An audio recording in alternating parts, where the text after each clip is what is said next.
Hello guys, welcome to Cricrules YouTube channel. Batting దంచి కొట్టారు, bowling దుమ్ములేపేశారు. బ్యాటింగ్లో తక్కువేం చేయలే, బౌలింగ్లో కాంప్రమైజ్ అవ్వలే. బుమ్రా బ్రిలియంట్ స్పెల్, సూర్య అటాకింగ్ గేమ్తో అయితే మ్యాచ్ ఈజీగా గెలిచాం. ఓవరాల్గా ఒక ఆల్రౌండ్ పర్ఫార్మెన్స్ అయితే చూసాం. నేను దీని ముందు చేసిన అనాలిసిస్ వీడియోలో ఏం చెప్పానో ఎగ్జాక్ట్గా అదే జరిగింది. వీడియోలోకి వెళ్ళే ముందు ఒక చిన్న రిక్వెస్ట్, అందరూ ఈ వీడియోని లైక్ చేసి ఎంకరేజ్ చేయండి. అలాగే మీ ఫ్రెండ్స్కి కూడా షేర్ చేయండి. మీ సపోర్ట్ నాకు చాలా అంటే చాలా ఇంపార్టెంట్. సో సబ్స్క్రైబ్ చేయడం మాత్రం అస్సలు మర్చిపోవద్దు. మనం ఎక్స్పెక్ట్ చేసినట్టుగానే టాస్ గెలిచి బ్యాటింగ్ అయితే తీసుకున్నారు. ఈ పిచ్లో 181 రన్స్ స్కోర్ చేశామంటే ఆ క్రెడిట్ మొత్తం సూర్య అండ్ హార్దిక్కే ఇవ్వాలి. పంత్ అండ్ రోహిత్ అవుట్ అయిన తర్వాత వచ్చిన సూర్య బ్యాటింగ్లో ఎలాంటి ప్రెషర్ తీసుకోకుండా చాలా మంచిగా గేమ్ ఆడాడు. అలానే ఓన్లీ సూర్యనే కాదు, హార్దిక్ కూడా చాలా మంచిగా ఆడాడు. ఒక పక్క సూర్య అటాకింగ్ గేమ్ ఆడుతుంటే ఇంకో పక్క హార్దిక్ యాంకర్ రోల్ ప్లే చేసి మంచి సపోర్ట్ ఇచ్చాడు. తర్వాత హార్దిక్ బిగ్ షాట్స్ కూడా కొట్టాడు. హార్దిక్ కొట్టిన పుల్ షాట్ అయితే ఇంకా నా మైండ్లో అలానే ఉంది. మొత్తానికి ఒక వింటేజ్ హార్దిక్ని అయితే చూసాం. విరాట్ అయితే ఒక చిన్న క్యామియో ఇచ్చి వెళ్ళిపోయాడు. కొద్దిగా ఫామ్లోకి వచ్చినట్టే అనిపిస్తుంది. నెక్స్ట్ మ్యాచ్ చూస్తే అర్థమవుతుంది ఫామ్లోకి వచ్చాడా లేదా అని. రోహిత్ అండ్ దూబే అయితే ఇంకా ఫామ్లో లేరు. వాళ్ళు కూడా ఫామ్లోకి వస్తే ఇంకా మనకు తిరిగేయలేదు. మన వాళ్ళు యావరేజ్ స్కోర్ని ఈజీగా బీట్ చేస్తారని అనుకున్నాం. ఎగ్జాక్ట్గా అదే జరిగింది. యావరేజ్ స్కోర్ని అయితే ఈజీగా బీట్ చేశారు. కోహ్లీ ఫామ్లో ఉంటే ఈజీగా 200 రన్స్ కూడా కొట్టేవాళ్ళేమో.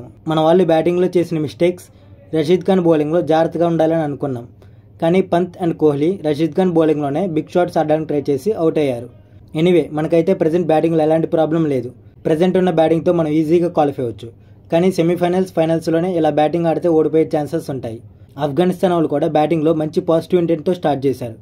కానీ బుమ్రాని ఫేస్ చేయలేక గుర్బాజ్ అయితే పెవిలియన్కి వెళ్ళిపోయాడు. ఇబ్రాహిం కూడా రోహిత్ మాస్టర్ మైండ్తో ప్లాన్ చేసి మరీ అవుట్ చేశాడు. వాళ్ళు టాప్ ఆర్డర్స్ అవుట్ అయితే మనం మ్యాచ్ ఈజీగా గెలవచ్చని అనుకున్నాం. ఎగ్జాక్ట్గా అలానే జరిగింది. మధ్యలో పార్ట్నర్షిప్ బిల్డ్ చేయడానికి ట్రై చేశారు. కానీ జడేజా ఆ పార్ట్నర్షిప్ని బ్రేక్ చేశాడు. కుల్దీప్ కూడా 2 వికెట్స్ తీసి మిడిల్ ఆర్డర్లో మంచి సపోర్ట్ ఇచ్చాడు. అందుకే మనం కుల్దీప్ ఆర్ చాహల్ని తీసుకుంటే బెటర్ అని చెప్పి లాస్ట్ వీడియోలో చెప్పాం. స్పిన్నర్స్కి ఫస్ట్ హెల్ప్ చేసినా చేయకపోయినా తర్వాత పక్కా హెల్ప్ చేసిద్దని అనుకున్నట్టుగానే జరిగింది. మన స్పిన్నర్స్ బ్రిలియంట్గా బౌలింగ్ వేశారు. అలానే స్పిన్నర్సే కాదు, ఫాస్ట్ బౌలర్స్ కూడా చాలా బాగా బౌలింగ్ వేశారు. మంచి ఎకానమీతో బౌలింగ్ వేశారు. బుమ్రా అయితే మరీ దారుణంగా 4 overs బౌలింగ్ వేసి జస్ట్ 7 runsే ఇచ్చాడు. ఆ 7 runsలో కూడా ఒకటి ఎడ్జ్ తగిలి 4 వెళ్ళిపోయింది. లేకపోయింటే 4 overs బౌలింగ్ వేసిన బుమ్రా జస్ట్ 3 runs ఇచ్చి 3 wickets తీసి ఒక రికార్డ్ క్రియేట్ చేసాడేమో. బుమ్రా ఈ ఒక్క మ్యాచే కాదు, బుమ్రా ప్రతి మ్యాచ్ మనకి సేవియర్లా మారిపోతున్నాడు. డెత్ ఓవర్ అయినా, మిడిల్ ఓవర్ అయినా, పవర్ ప్లే అయినా, ఎక్కడైనా సరే తనకి బౌలింగ్ ఇస్తే వికెట్ తీస్తున్నాడు. ఓన్లీ బుమ్రానే కాదు, హర్షదీప్ కూడా సేమ్. కొద్దిగా ఎక్స్పెన్సివ్గా ప్రూవ్ అవుతున్నా సరే హర్షదీప్ మాత్రం కన్సిస్టెంట్గా వికెట్స్ తీస్తున్నాడు.